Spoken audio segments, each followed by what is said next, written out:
আমি বয়সর রায় আমার জীবনের কোনোদিন কারো কোনো ক্ষতি করি নাই। এখানে ৮ সালের নির্বাচনে যেখানে আমরা বিপুল ভোট পাইলাম, আজকে সেখানে কেন আমরা সামান্য ভোটে জয়লাভ করি?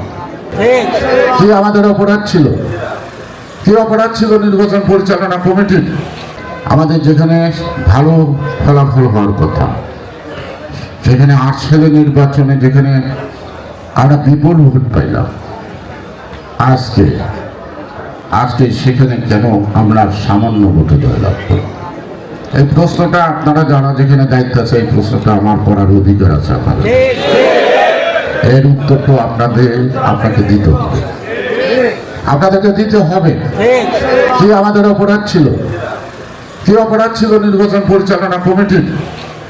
সেইটা আপনারা আগাম জানান নাই কেন এখানে এইটা হচ্ছে?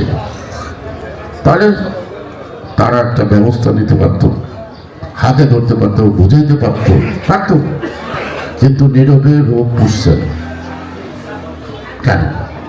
কি কারণে এখনো যাচ্ছে না? আমি বয়সর রায় আমার জীবনের কোনোদিন কারো কোনো ক্ষতি করি নাই। এটা মাই চ্যালেঞ্জ। যদি কেউ এসে বলতে পারে সারা বাংলাদেশে